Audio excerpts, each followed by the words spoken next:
ಶಾಸ್ತ್ರದ ಪ್ರಕಾರ ಮರಣ ಹೊಂದಿದವರು ಈ 3 ವಸ್ತುಗಳನ್ನು ಯಾವುದೇ ಕಾರಣಕ್ಕೂ ಮನೆಯ ಸದಸ್ಯರು ಬಳಸಬಾರದು. ಜ್ಯೋತಿಷ್ಯ ಶಾಸ್ತ್ರದ ಪ್ರಕಾರ ಗರುಡ ಪುರಾಣದಲ್ಲಿ ಹೇಳಿರುವಂತೆ ಮರಣ ಹೊಂದಿದವರು ಈ 3 ವಸ್ತುಗಳನ್ನು ಯಾವುದೇ ಕಾರಣಕ್ಕೂ ಮನೆಯ ಸದಸ್ಯರು ಬಳಸಬಾರದು. ಮನುಷ್ಯ ಸತ್ತ ನಂತರ ತಾನು ಇದ್ದ ದೇಹದಿಂದ ತಾನು ಬಳಸುವ ಭೌತಿಕ ವಸ್ತುಗಳನ್ನು ಕೂಡ ತ್ಯಜಿಸಬೇಕು. ಮನುಷ್ಯ ತಾನು ಮಾಡಿದ ಪಾಪ ಪುಣ್ಯಗಳಷ್ಟೇ ಜೊತೆಗೆ ಕೊಂಡೊಯ್ಯುತ್ತಾನೆ. ಮರಣ ಹೊಂದಿದವರ ಮೇಲಿನ ಅತಿಯಾದ ಪ್ರೀತಿಗೆ ಮರಣ ಹೊಂದಿದ ಮೇಲೆ ಬಳಸುತ್ತಿದ್ದ ವಸ್ತುಗಳನ್ನು ನಮ್ಮ ಬಳಿ ಇಟ್ಟುಕೊಂಡು ನಾವು ಅವರನ್ನು ಬಳಸುತ್ತಾ ಸತ್ತ ವ್ಯಕ್ತಿಯ ನೆನಪು ಮಾಡಿಕೊಳ್ಳುವುದು ಸಹಜ. ಆದರೆ ಇದು ತಪ್ಪು ಎಂದು ಶಾಸ್ತ್ರ ಹೇಳುತ್ತದೆ. ಪಾಪಕ್ಕಿಂತ ಹೆಚ್ಚು ಪುಣ್ಯ ಮಾಡಿದ ವ್ಯಕ್ತಿಯ ಆತ್ಮ ಯಾವುದೇ ತೊಂದರೆಯಿಲ್ಲದೆ ಆ ದೇಹವನ್ನು ತ್ಯಜಿಸುತ್ತದೆ. ಪುಣ್ಯಕ್ಕಿಂತ ಹೆಚ್ಚು ಪಾಪ ಮಾಡಿದ ವ್ಯಕ್ತಿಯ ಆತ್ಮ ಆ ದೇಹವನ್ನು ಬಿಡಲು ಹಾಗೂ ಬಿಟ್ಟ ಮೇಲೂ ಹೆಚ್ಚು ಸಮಯ ನರಳುತ್ತದೆ ಹಾಗೂ ಕಷ್ಟಪಟ್ಟು ಆ ದೇಹವನ್ನು ತ್ಯಜಿಸುತ್ತದೆ. ಆದರೆ ಆತ್ಮಕ್ಕೆ ಅಂತ್ಯವಿಲ್ಲ. ಆತ್ಮ ಮಾಡಿದ ಪಾಪಕರ್ಮಗಳ ಮೇಲೆ ಮತ್ತೆ ಬೇರೆ ವ್ಯಾಮೋಹ ಹೊಂದಿರುತ್ತಾರೆ. ಆದ್ದರಿಂದ ಅವರ ಆ ವಸ್ತುಗಳನ್ನು ನಾವು ಮರುಬಳಕೆ ಮಾಡಿದರೆ ಅವರ ಆತ್ಮಕ್ಕೆ ಶಾಂತಿ ಇರುವುದಿಲ್ಲ. ಆ ವಸ್ತುವಿನ ಮೇಲಿರುವ ಮೋಹಕ್ಕೆ ಅವರ ಆತ್ಮ ನಾನಾ ತೊಂದರೆಗಳನ್ನು ಅನುಭವಿಸುತ್ತದೆ.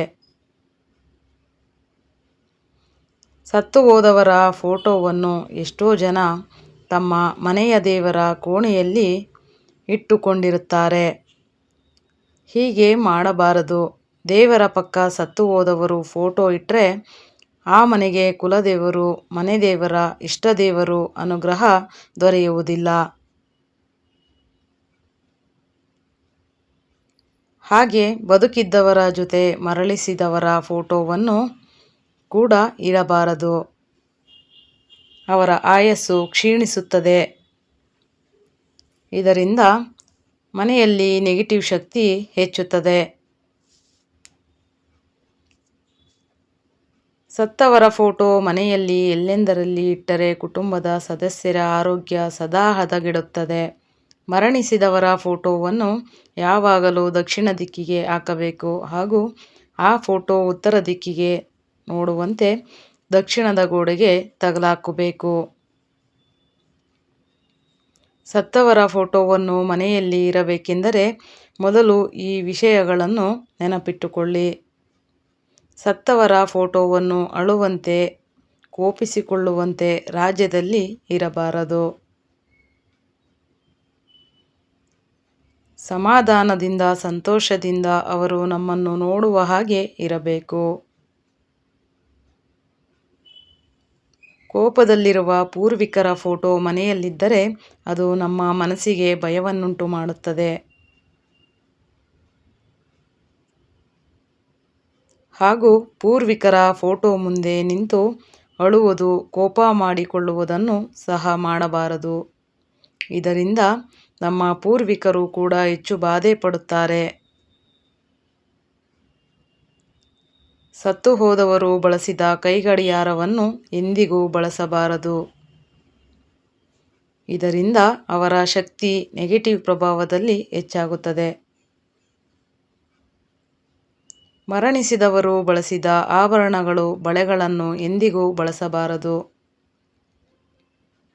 ಏಕೆಂದರೆ ಸತ್ತ ವ್ಯಕ್ತಿಯು ತಾನು ಬದುಕಿದ್ದಾಗ ಶರೀರದ ಅಂದಕ್ಕಾಗಿ ಆಭರಣಗಳನ್ನು ಬಳಸಿರುತ್ತಾರೆ. ಇದರಿಂದ ನಮಗೂ ಆತ್ಮದ ಸ್ಪರ್ಶವಾದಂತಾಗುತ್ತದೆ. ಆದ್ದರಿಂದ ಅವರು ಬಳಸಿರುವ ಆಭರಣಗಳನ್ನು ಕರಗಿಸಿ ಹೊಸ ಆಭರಣ ಮಾಡಿಸಿ ಧರಿಸಬಹುದು. ಅಥವಾ ಯಾರಿಗಾದರೂ ದಾನ ನೀಡುವುದು ಒಳ್ಳೆಯದು. ಹಾಗೂ ಸತ್ತವರು ಬಳಸಿದ ಬಟ್ಟೆಗಳನ್ನಾಗಲಿ, ಹಾಸಿಗೆ ಹೊದಿಕೆಗಳನ್ನಾಗಲಿ ಮುಂತಾದವುಗಳನ್ನು ಯಾವುದೇ ಕಾರಣಕ್ಕೂ ಬಳಸಲೇಬಾರದು. ಅವುಗಳನ್ನು ಬೇರೆ ಕಡೆ ಎಸೆದರೂ ಪರವಾಗಿಲ್ಲ. ಇದರಿಂದ ಕ್ರಮೇಣ ಅವರ ನೆನಪುಗಳು ನಮಗೆ ಮರೆಯಾಗುತ್ತದೆ. ಆದರೂ ಸಹ ಪಿತೃಪಕ್ಷದಲ್ಲಿ ಅವರಿಗೆ ಧೂಪ ಹಾಕುವುದನ್ನು ಮರೆಯಬಾರದು.